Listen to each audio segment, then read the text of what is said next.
It all started with the barn. Not the house, not the yard, the barn. A simple wooden structure that had stood on our land for years, weathered but solid. I use it for equipment, feed, and the occasional weekend project. Nothing unusual, nothing illegal, but somehow that old barn became the source of more drama than I ever could have expected. My wife and I had recently moved back to this small town, back to the land my grandfather once owned. It was peaceful, quiet, the kind of place where you could hear coyotes at night and watch the sun rise over the pasture in the morning. We weren't trying to make waves.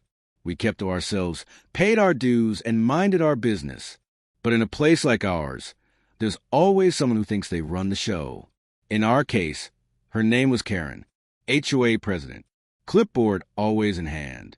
She walked like she owned every fence, every flower bed, and every blade of grass. And from the very beginning, she had a problem with us, or more specifically, with that barn. It started with a simple knock. Karen showed up one Saturday morning, right after breakfast, standing at our front gate with a polite smile that didn't reach her eyes. "Hi there," she chirped. "We're doing an HOA visual review today, and we noticed your barn hasn't been cataloged." Cataloged? I told her it had been there for decades, long before any HOA paperwork existed. She glanced past me like she could see right through the walls. "Well," she said, "if you're storing anything hazardous or not approved, it could be a violation." My wife stepped outside then, calm as ever. She greeted Karen with a simple nod and said, "It's a private structure on private land. No violations apply." That was the end of it, or so we thought. A few days later, we got our first letter. Unregistered outbuilding. Potential noncompliance. Failure to respond may result in fines. The whole thing read like they were building a case against us. But the kicker? It was signed Karen, HOA president, in big, dramatic handwriting. I tossed it aside. My wife scanned it quietly and said, "She's reaching." Karen came by again the next week. This time she didn't bother with a smile. She stood by the fence, arms crossed, squinting toward the barn like it was hiding national secrets. "I need to see inside," she demanded, "just to confirm there's no code violation." My wife stayed cool. "No, you don't," she said. "This is private property. You have no jurisdiction here." Karen huffed and puffed and walked off muttering something about rules and safety and just doing her job. But from then on, it escalated. We started noticing her car parked across the road. She'd sit there for hours, sometimes with binoculars, sometimes just staring. We caught her snapping pictures over the fence. One time, she even slid a note under our gate, handwritten, shaky, saying, "You're hiding something in there. I'll find out." We didn't respond. We didn't argue. We just let her spin her wheels. Then came the day everything changed. It was a Thursday afternoon. I was out back working on the fence, and my wife was watering the front garden when Karen stormed up the path again, furious. "I've had enough," she shouted. "Either you open that barn, or I'm calling the authorities." My wife set down the hose and walked up to her slowly. "You've got no right," she said, calm as ever. Karen pulled out her phone, dialed, and turned to me with this smug little grin. "Fine, we'll let the cops handle it." And she actually did it. Right there on the edge of our driveway, she called 911, claimed there was suspicious activity, said we were hiding unsafe materials, that we were refusing inspection. I heard her throw around words like non-compliant, belligerent, and hostile structure. She had no idea what she was doing. Not yet. 10 minutes later, the patrol car pulled up, then another, and Karen was standing tall, already pointing and ranting by the time the officers stepped out. And that was the moment everything started to fall apart for her. The officers barely made out of their cars before Karen rushed up to them like she was running a crime scene. She pointed toward our barn with both hands, voice high and urgent. "That's the building," she barked. "They're refusing access. There could be illegal materials in there. Dangerous stuff. I'm the HOA president, and I have a right to know what's being hidden." The taller officer raised his eyebrows, clearly surprised by how fired up she was. The other one, a younger deputy with mirrored sunglasses, Didn't say anything at first. He just looked at her, then looked toward the house where my wife was still calmly standing on the porch, arms folded. Karen was still talking a mile a minute, practically shoving her phone in their faces, trying to show them the photos she'd been secretly taking from across the road. "This is an ongoing violation," she said, like she was reading from a script. "There's been no inspection, no disclosure. She's blocking access." The older officer finally raised a hand to slow her down. "Ma'am," he said, "are you alleging criminal activity or is this a civil matter?" Karen blinked. "I'm alleging noncompliance with the HOA regulations, and I'm demanding you enter that building to investigate." That's when the younger deputy finally spoke. He turned to the older one and said, "Wait, isn't that?" Then he looked back at my wife. His posture changed. His tone got respectful. "Good afternoon, Chief," he said. Karen's face twisted like she just swallowed a lemon whole. My wife stepped forward, calm as ever. "Afternoon, gentlemen," she said. "Everything all right?" The senior officer's face shifted, too, half surprise, half relief. "We didn't realize this was your property, Chief." Karen blinked again, clearly confused. "Wait, what? Chief?" The younger deputy nodded. "Chief of police. She was appointed last month. New department head." You could practically hear the gears grinding in Karen's head. Her mouth opened, then closed, then open again. "She's what?" My wife didn't gloat. She didn't even smirk. She just said, "I understand this call came about suspicious activity on my own property." The taller officer nodded. "Yes, ma'am. We were dispatched on a 911 call regarding a possible hazard. But based on what we're seeing, there's no probable cause to enter any structures here." Karen's voice cracked. "You mean you're not going to do anything?" My wife tilted her head. "Actually, I am." She pulled a small notepad from her back pocket and scribbled something down. "You made a false report to 911, knowingly wasting department resources for a non-emergency." She handed the paper to the officers. "She's to be cited." Karen's jaw dropped. "You're citing me? I'm the one trying to protect the neighborhood." My wife looked her in the eye. "No, Karen. You're harassing a private property owner and abusing emergency services to enforce your personal agenda." Karen turned bright red. She started stammering, looking between the officers for support, but neither of them offered her a single word. The taller one cleared his throat and said, "We'll document everything. She'll receive the citation in the mail." Karen took a step back, clearly rattled, and sputtered something about contacting the mayor. "He'll hear about this," she shouted. My wife gave her a polite nod. "Tell him I said hello. We work together now." Karen stood there a second longer, gripping her phone like it owed her an apology. Then she stormed off, marching down the driveway like the ground offended her. The younger officer turned to us. "Anything else we can help with, Chief?" My wife shook her head. "No, thanks, but I do appreciate the response." They tipped their hats and left. And just like that, the whole situation flipped from a one-sided power play into a public embarrassment for Karen. I watched her drive off, tires squealing a little as she took the corner. No doubt she was already planning her next move. But I could see it in her face, that perfect cocktail of confusion, fear, and disbelief. She thought she was pulling strings. She didn't know the woman she tried to bully was holding the whole playbook. The fallout didn't take long. By the next morning, whispers were already spreading through the neighborhood. Karen had called the police on the new chief without even knowing it. People love drama, especially in a tight-knit community, and this one hit every note. HOA power trip, mistaken identity, public humiliation. It was the kind of story that traveled fast, even without anyone saying a word directly. Some folks came by that weekend under the pretense of browsing the farmer's market, stands we'd set up near the fence. A few of them dropped hints in casual conversation. "Crazy stuff with the HOA this week, huh? I didn't realize your wife had taken over the department. That's impressive. I bet Karen's laying low for a while." They all said it with that same tone.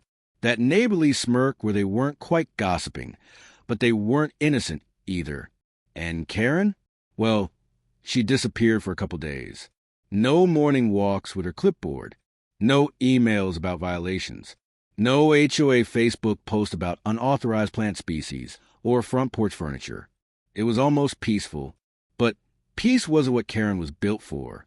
On Monday morning, I got an envelope stuffed into mailbox, not mailed, not stamped, just jammed in like someone had shoved it through in a hurry. Inside was a formal letter, complete with HOA letterhead, demanding an emergency board meeting to address the misuse of police power by a community member. No names were listed, but we all knew exactly who she meant. The best part? It was signed by Karen and no one else. No board co-signers. No secretary. Just her name, scratched out angrily in thick pen. It looked more like a tantrum than a letter. I showed it to my wife. She didn't say anything at first, just gave a half smile and slid it onto the kitchen counter. "You going?" I asked her. She poured herself a cup of coffee and shrugged. Let's see if she actually holds a meeting. Spoiler, she didn't. 2 days later, another letter arrived, this time typed and a little more composed. It was addressed to all HOA members and claimed that recent events involving a misunderstanding with law enforcement have been exaggerated by certain residents. She went on to say she was voluntarily stepping down from her role as president to refocus on personal matters. That was the moment I realized she'd finally lost control, because Karen wasn't the type to step down. Not unless she was forced to. Not unless someone else, maybe even a few people, had finally stood up to her behind the scenes. I later found out from a neighbor on the board that at least 2 members had threatened to resign if she didn't back off. They didn't want to be associated with her anymore. It was going to turn into a PR nightmare, he said. And for what? A barn. Of course, the moment Karen stepped down, a few things magically changed. The HOA suddenly stopped asking about the barn. We didn't get any more letters about non-compliance. No one else tried to peek over the fence. In fact, for the first time since we'd moved back, it felt like the community remembered how to just be neighbors. People waved more. They asked about our garden instead of gossiping about it. A few even asked my wife for advice about crime prevention, property lines, or how to handle raccoons getting into their trash. She always answered politely, but briefly. She didn't want a fan club. She just wanted people to calm down. Still, I could tell something in her had shifted too. Not because she wanted to prove anything, but because she was tired of people assuming silence meant weakness. She'd spent years working in law enforcement, and not once had she needed to pull rank to get respect. But Karen forced her hand, and while she never gloated, there was something satisfying in the way she carried herself afterward. Confident, grounded, and just a little bit more firm when she said no. As for me, I went back to the barn later that week, replaced a few boards on the west side, tuned up the old generator, and installed a better lock, just in case. Because while the war might have been over, I wasn't about to forget how easily peace can be tested when the wrong person thinks they're in charge. A few weeks after Karen's dramatic fall from HOA grace, things settled into a rhythm that almost felt too quiet. The same people who used to peek through their curtains any time we stepped outside were now nodding politely and pretending like they'd never questioned us. The barn, which had once been the center of all their suspicion, now sat undisturbed like it should have been from the start. Funny how quickly curiosity fades when the ringleader disappears. But if I've learned anything from living under an HOA, it's that calm is never permanent. Not when folks are used to someone else doing the poking. And without Karen leading the charge, a few other wannabe power players started testing the waters. They weren't as loud.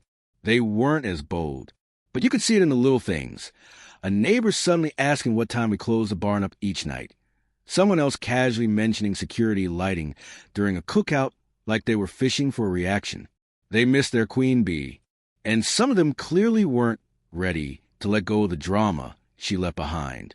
Meanwhile, my wife went about her job like nothing had happened. She wasn't trying to make a point anymore. She just showed up to work, led her team with quiet confidence, and came home with stories about the city's real problems. Not barns, not flower pots, not fences. Real crime, real issues. And even though she never said it out loud, I knew she was relieved to be done with Karen's nonsense. That's why what happened next caught both of us off guard. It was a Sunday morning. Clear skies, no wind, birds chirping like they had something to prove.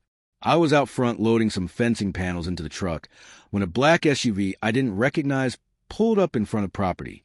Out stepped a man in a suit, clipboard in hand, followed by two others dressed the same. He didn't approach the house. He headed straight toward the barn. I called out, "Can I help you with something?" He stopped like he'd only just noticed me. "I'm with the County Compliance Division," he said, flashing a badge too fast to read. "We received a report of unauthorized structural changes and improper storage of materials. I need to take a look inside." There was again that barn, that obsession, except now it had jumped from HOA gossip to county involvement. I stayed calm. "Do you have a warrant?" "No, sir," he replied, too confidently. "This is a courtesy inspection."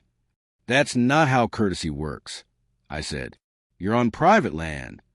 The other two agents stood behind him, quiet, but their eyes were scanning everything, the roof line, the driveway, the fence height, like they'd been briefed before showing up. Just then, the front door creaked open and my wife stepped out. She didn't rush. She didn't raise her voice. She just walked down the steps with her badge clipped to her belt and a neutral expression on her face. "Can I see your ID again?" she asked the man. This time, he held it up a little longer, long enough for her to read it. Her eyes narrowed. She pulled out her phone and made a quick call, spoke calmly but directly, asked to speak to someone by name, mentioned the badge number. Then she turned to the man and said, "You'll want to wait right here." His confidence slipped just slightly, enough that he shifted on his feet and looked over at his two co-workers. They didn't move. After a few minutes, her phone rang again. She answered, listened, then nodded. "Appreciate it," she said. She hung up, then faced the man again. "You've been sent on a false report. There are no violations on this property. You're being asked to withdraw and close your inquiry. If you continue, I'll have to report this as harassment and unlawful inspection." The man didn't argue. He didn't apologize either. Just muttered something about misunderstandings and just doing our job before motioning to his team to leave. I watched them drive off, dust trailing behind their tires. We didn't need to say anything to each other. We both knew where that call had come from. Karen was gone from the board, sure, but influence doesn't always die with titles. Some people whisper in just the right ears and hope someone else will do their dirty work for them. But not this time. This time, the door stayed closed. That visit from the so-called compliance officers stirred up more than just dust. It wasn't just about the barn anymore. It was about someone behind the scenes still trying to push us, to provoke us into making a mistake. But we weren't playing defense anymore. A few days after the county team left, my wife sat down at the kitchen table with a folder in front of her. She didn't slam it down or say anything dramatic. She just opened it and started reviewing the paperwork, like she was going over her weekly schedule. Inside were all the complaint filings we'd received since we moved back. Every false violation, every HOA notice, every letter, note, and weird message slipped into our gate. She had highlighted the ones that followed the same pattern: anonymous tips, multiple sources, and community concern. Most of them came just days after we declined Karen's demands or stood up for ourselves. It was never about safety, never about regulations. It was control dressed up in paperwork. I asked her what she planned to do with all of it. She looked up and said, "I'm filing a harassment claim. Enough's enough." Now, my wife isn't the kind of person who throws her badge around. She doesn't need to. Her strength has never been in making noise. It's in knowing exactly which quiet move to make that leaves the biggest impact. And when she said it, I knew she wasn't bluffing. That same week, we began documenting everything more carefully. Every strange car that lingered on the road. Every anonymous email from the HOA inbox. Even the garbage bins that someone knocked over twice in 1 week. Small things, but together they added up to a pattern. A pattern that pointed back to one place, even if no one would say it out loud. Karen might have stepped down publicly, but her fingerprints were still smudged all over the neighborhood. Then, something unexpected happened. We got an invitation. Not from the HOA, but from one of the longest-serving board members Mr. Nolan, an older gentleman, quiet and usually neutral. He'd stayed out of most of the drama before, but now he wanted to meet privately.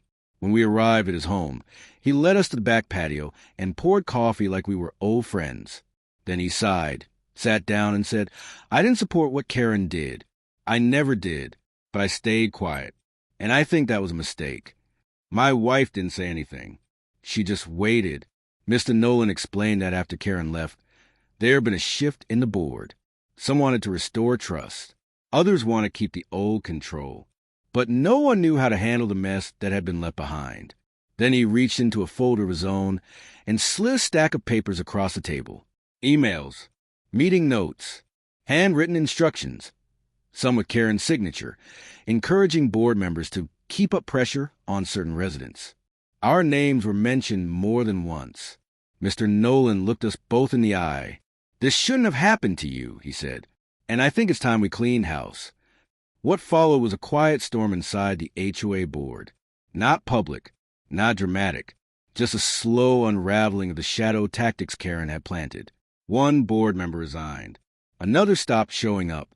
A third actually apologized to us in person, awkward but sincere.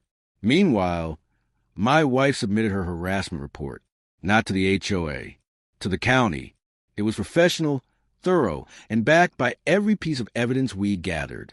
She didn't demand punishment, just investigation, accountability, a reminder that not even homeowners associations are above the law.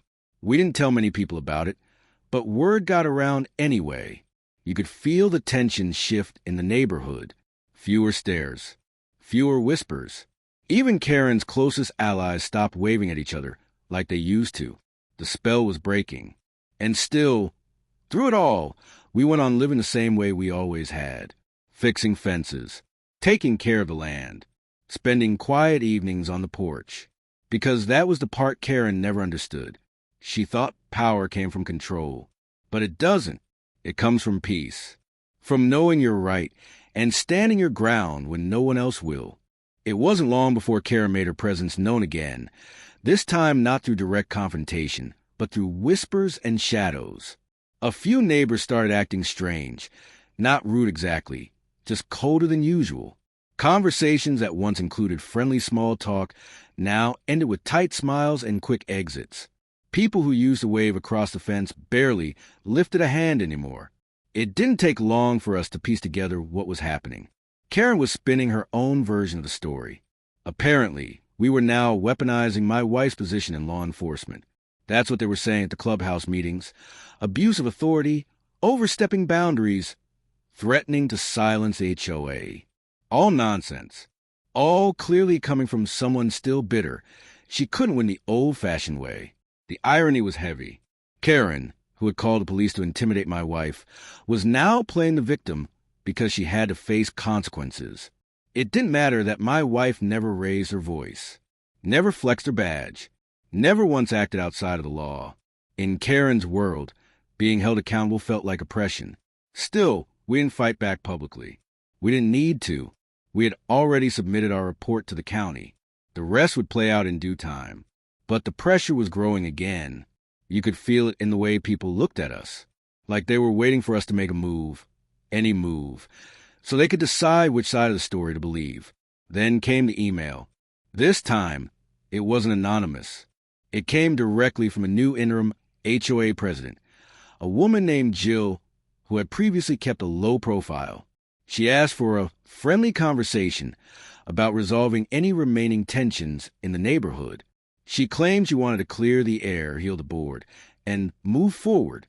It sounded like diplomacy, but it felt like a trap. Still, my wife agreed to meet. She said, if they're finally willing to talk, we should listen. At the very least, I want to see if she's serious. The meeting took place at Jill's house, neutral ground. No boardroom, no paperwork, just coffee on a patio and 3 folding chairs under a creaky ceiling fan. Jill looked nervous, and I don't blame her. She'd inherited a disaster and didn't quite know how to steer out of it. She started by thanking my wife for coming. Then she laid it all out. Karen had been quietly influencing the board even after stepping down. There were people still loyal to her, still believing her version of events.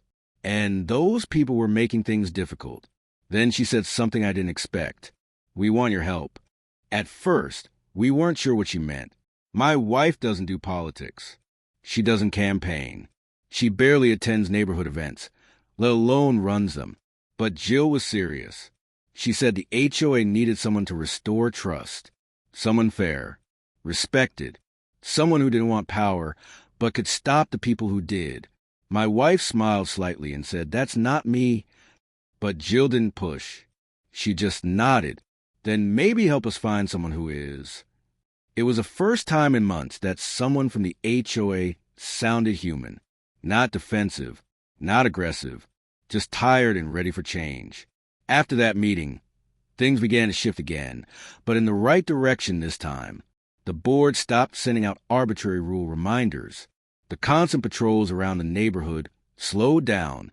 A few of the more aggressive homeowners stopped attending meetings altogether. It was subtle, but it was real. And Karen? She started showing up again too, but not like before. No clipboards, no shouting, just quick appearances at the clubhouse or garden club, avoiding eye contact and leaving early. Her influence was fading, but not gone. It reminded me of those wildfires we sometimes get out near the property lines. The main blaze gets put out, but there are always embers left behind, waiting for a breeze. You have to keep watch. Stay alert. My wife kept going to work like normal. No speeches. No announcements. Just a quiet presence that reminded everyone that we weren't going anywhere, that we weren't afraid of rules, just the people who twisted them.